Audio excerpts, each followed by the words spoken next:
Hello, magandang hapon sa inyong lahat mga kababayan ko. So, ang dami nagre-request sa akin nito, no? Lalo na yung kay Cabral, 'di ba? Unahin muna natin ito kay Sara Diskaya, 'di ba? Nagkaroon na daw siya ng warrant. So, ito siya ngayon, ano? Na-arresto siya. Happy, yes. Ma'am, sandali lang po. Sandali lang po, ma'am.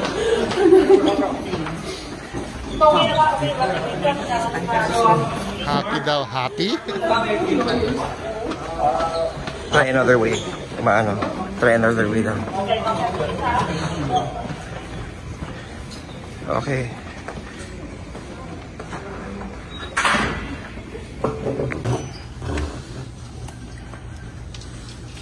Kakahiya, no?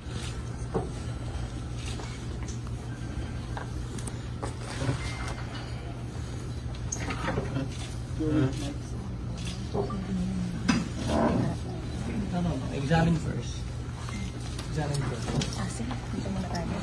Ba yan? Dapat hindi kayo nagko-correct dung ano. Nakakahiya, nakaharap naman yung media. Huwag niyo naman i-correct yung agent nyo na examine first. 'Di ba? Eh, syempre nagkasubuan na ano, syempre nakakahiya naman yun na anyway, yung sa agent naman, sana alam mo na yung ano, ba't kailangan turuan ka pa on the spot. Pero nakakahiya, no? No? Yung ang yabang-yabang mo pa do sa interview ng ano, sa interview ng kila Julius Babaw. Tapos biglang ganyan, shucks, nakakahiya. Happy, yes. Ma'am, sandali lang po. Nyo, Cesara Rowena C. Vizcaya, ng Regional Trial Court, Branch 27, Lapu-Lapu City, Cebu, for criminal case number RLLP 25-01889-CR for violation of Section 3E of RA 3019. Pero ano, hindi dapat dito nagtatapos. Si Michael B. Oh. Ne, dapat hindi dito nagtatapos eh. Ano yan? Yan lang yung aanuhin nyo, yung parang ano to, Napoles part 2 uli. Si Napoles lang yung naparusahan, di ba? Yung dati. Hindi pa contented dyan.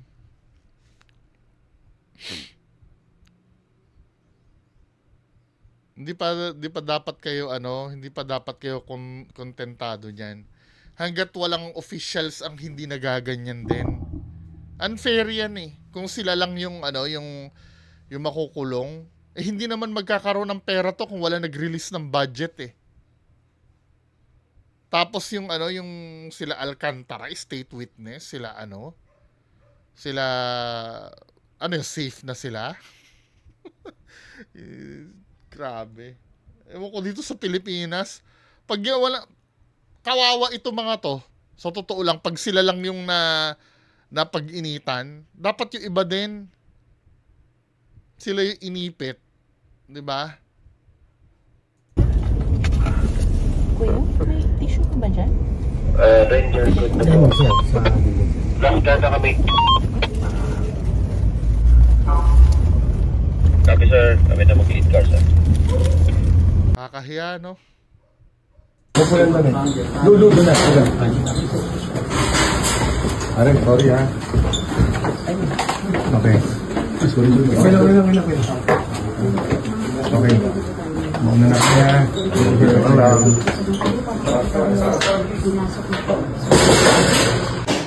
Sa loob ng NBI Temple Facility. Pagpapianuhin siya dyan, eh, no? Sanction po yan. Ay in-fill out na niya yan itong mga forms ng NBI at sa mga sana natin na pasok na siya.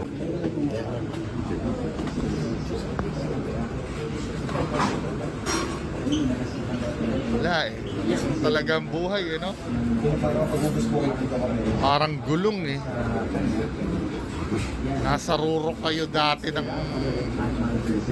ano eh, tagumpay eh, no? Tapos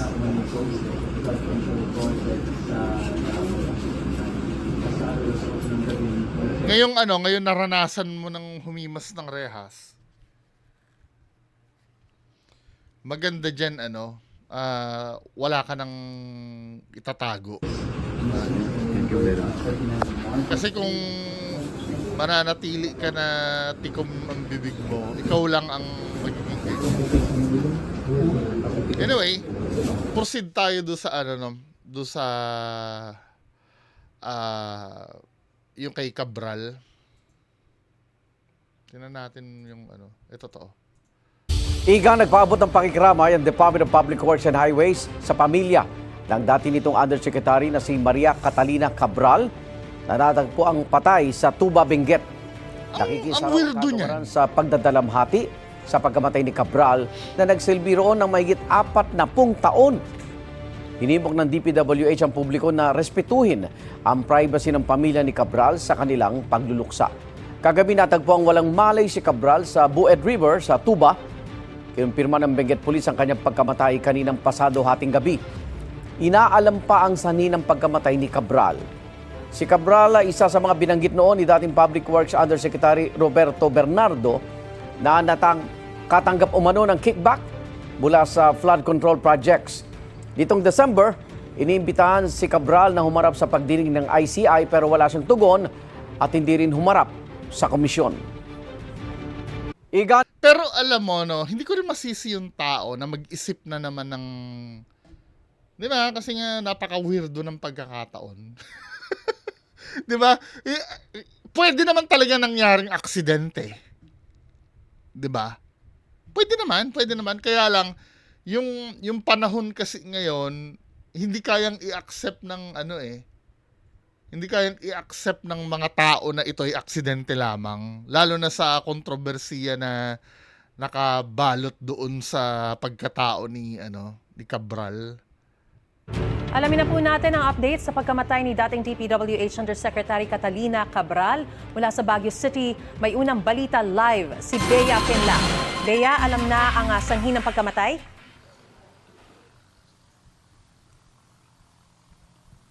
Marisa, ngayon hindi pa nagbibigay ng detalye yung pulis sa sanhi ng pagkamatay ni dating DPWH Undersecretary Catalina Cabral. Pero dito nga tayo sa Baguio City kung saan nga naka-check-in daw si Cabral bago ang trahedyang sinapit niya sa bahagi ng Cannon Road sa Tuba, Benguet kahapon. Sa bahagi ng Cannon Road sa Tuba, Benguet, huling nakitang buhay si Cabral. Ayon sa investigasyon ng pulisya, namatay si Cabral matapos umanong mahulog sa isang bangin patungong Bued River. Mag-alas 3 kahapon nang magpaiwan umano sa Cannon Road si Cabral sa driver niya habang pabiyahe sana sila pala Union. Pinaalis muna ni Cabral ang driver niya, pero nang makabalik raw ito makalipas ang ilang oras, wala na si Cabral. Pumunta ang driver sa hotel nila sa Baguio pero wala roon si Cabral, kaya bumalik siya sa pinag-iwanan nito sa dating opisyal sa Cannon Road. Bandang alas 7 na ng gabi nang humingi ng tulong sa pulisya ang driver. Natagpuan si Cabral na wala ng malay at unresponsive sa ilog. Pasado alas 12 ng hating gabi nang ideklara siyang patay. Isa si Cabral sa mga personalidad na nadadawit sa maanumalyang Ba't siya nagpaiwan? yung flood control project sa bansa. Nagbitiw siya sa pwesto noong Setyembre. Pinahaharap sana si Cabral sa independent... Meron video nung shinare ko sa FB eh. Ang mystery, ba't siya nagpaiwan? Anong meron? Nasiraan ba yung sasakyan? Or nakalagay dito, no? Dito sa caption. Dating dito po ng alas 3, bumaba po siya. Ito ay video ng News 5. Ang nakalagay dito sa caption, sabi niya, hindi ko alam na ganun ang mangyayari. Sabi niya ganon, idinetalya ng driver ni ex-DPWH Yusek Maria Cabral ang huling sandali na nakita niya ang buhay ang amo kahapon, December 18. Ayon kay Cardo Hernandez, nagpunta sila sa Baguio mula Metro Manila para mag-relax. Daw. Pero sa gitna ng kanilang pag-iikot ay nagpaiwan si Cabral sa isang bahagi ng mukhang plano niya talagang ano, kung susundan natin itong kwento na to, mukhang plano niyang magpakak talaga. Nang balikan niya matapos isang oras ay wala na daw doon ang amo. Sinubukan pa niyang hanapin si Cabral pero matapos ang ilang oras, humingi na rin si Hernandez ng saklolo mula sa mga pulis. Pasado alas 8 ng gabi nang matagpuan nila si Cabral sa gilid ng Buwed River.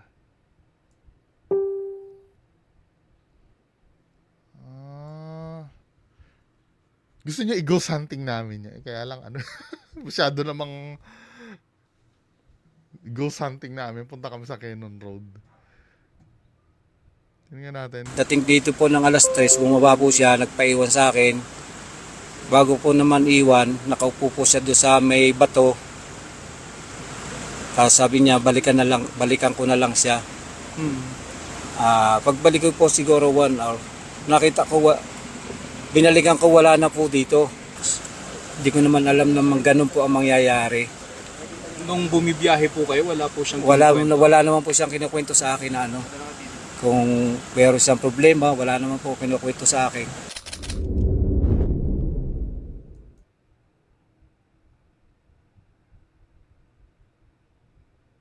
Iniisip ko dalawa ang naiisip ko. Either itong driver na ito ay pwede, no, siya yung may gawa nun, or pwede naman totoo din yung sinasabi niya. Siyempre, hindi mo masisi yung tao na mag-isip ng ano, lalo ng malaking kaso kasi ito Malaking pera yung involved. Maraming bilyones ang involved kasi dito sa kaso na to. At marami talaga malalaglag. Hindi ko masisisi yung mga tao, no, kung mag-isip ng hindi maganda. Dalawa ang pwede kong maisip. Pwede ito hinire. Wild imagination ko, no. Pwede ito hinire, siya ang yumari sa amo niya, pinalabas niya kunyari na nalaglag or ano. Tingnan niyo kung may bakas ng mga sugat niya na kalmot, di ba? Or pangalawa, totoo yung sinasabi niya, nagpaiwan doon, na nung iniwan doon ay tumalon dahil sa bigat ng pinagdadaanan niya. Kasi hindi nga humaharap ng hindi nga humaharap sa ICI, di ba? Tingnan natin mga susunod na development. Ang weirdo naman na bigla nagpaiwan doon, 'di ba? Nagpaiwan doon. Hindi niya lang niya ba natanong na bakit po kayo magpapaiwan dito? Bagay, no? Sabihin sa kanya, ano bang pakialam mo? Gusto ko magpaiwan dito. Igang nagpaabot. Tingnan nga natin kung ano pa yung ibang detalye ng balita. Kasi to sa flash report na. Reports! DZMM Radyo Patrol Flash Reports! Gilbert. Natagpo ang walang malay si dating DPWH Undersecretary Maria Catalina Cabral sa Buwed River sa bahagi ng Cannon Road, Barangay Campor, Tuba, Benguet. Ayon sa inisyal na impormasyon mula sa Benguet Police Provincial Office, bandang alas 3 ng hapon kahapon ay bumiyahe ang biktima kasama ang kanyang driver patungong La Union. Huminto umano sila sa bahagi ng Cannon Road sa Camp 5 kung saan hiniling ng biktima na mapag-isa ito. Ayon sa driver, bumalik siya makalipas ang ilang oras, ngunit hindi na niya nakita ang biktima. Naghanap siya sa lugar at maging sa isang hotel sa Baguio City, ngunit bigo pa rin ang driver na matagpuan si Cabral. Dahil dito, nag-report siya sa pulisya bandang alas 7 ng gabi kahapon. Pero ang weirdo nung hindi niya man lang kinontak sa cellphone muna.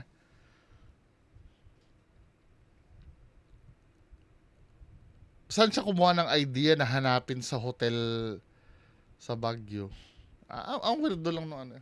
'Di ba? Pero Agad na nagsagawa ng paghahanap ang mga otoridad at natagpuan ang biktima sa gilid ng Buwet River na tinatayang 20 hanggang 30 meters sa ibaba ng kalsada lalim at din wala ano? na itong malay.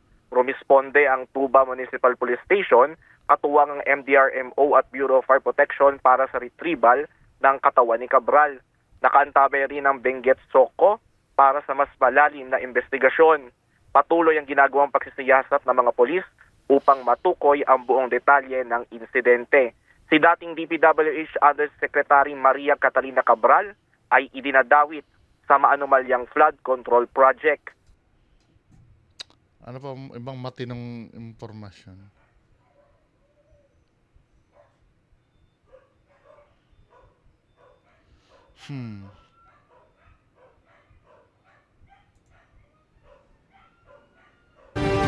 Igan, inatasan ng Office of the Ombudsman ng mga otoridad sa Benguet na isecure ang cellphone at iba pang gadget ni dating DPWH Undersecretary Catalina Cabral na natagpuan patay roon pasado hating gabi.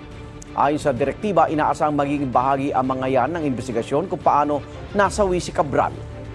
Base sa investigasyon ng pulisya, bumiyahe si Cabral kahapon papuntang La Union kasama ang kanyang driver. Pinahinto niya raw ang driver sa Cannon Road at nagpaiwan siya sa Maramal, sa Sitio Camp 5 sa Barangay Camp 4. Batang alas 8 kagabi na matagpuan si Cabral na walang malay sa Buwet River sa Tuba, Benguet. Pasado hating gabi nang ideklara siyang patay na. Kabilang po si Cabral sa mga inakusang nakatanggap umano ng kickback sa flood control projects.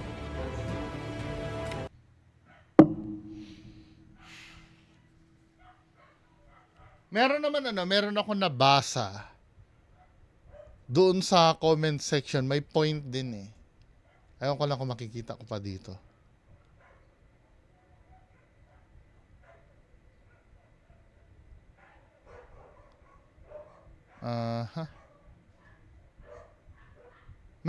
May insidente daw na na pinagpalabas niyang patay yung sarili niya. Para lang makatakas. Sa akin, dapat, dahil since medyo malaki ang kinasasangkutan nito, pagkagastusan nilang i-DNA yan, kung talagang si Cabral talaga.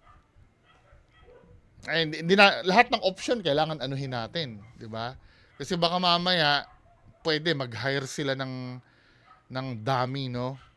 Na, di ba, retokada yung mukha ni Cabral? Baka mamaya, alam mo na, di ba? Tapos niyari doon, itinapon doon. Hindi natin malaman kung ano yung i-DNA na lang nila. Now, pag ma-confirm nila na siya talaga yon, mananahimik yung mga tao. Di ba? At magfo-focus sa ibang bagay. Anyway, mga kababayan ko, ano masasabi nyo dito? Maaga na. May araw na. So, paki-comment na lang po sa baba. Magandang hapon sa inyo lahat. Bye-bye.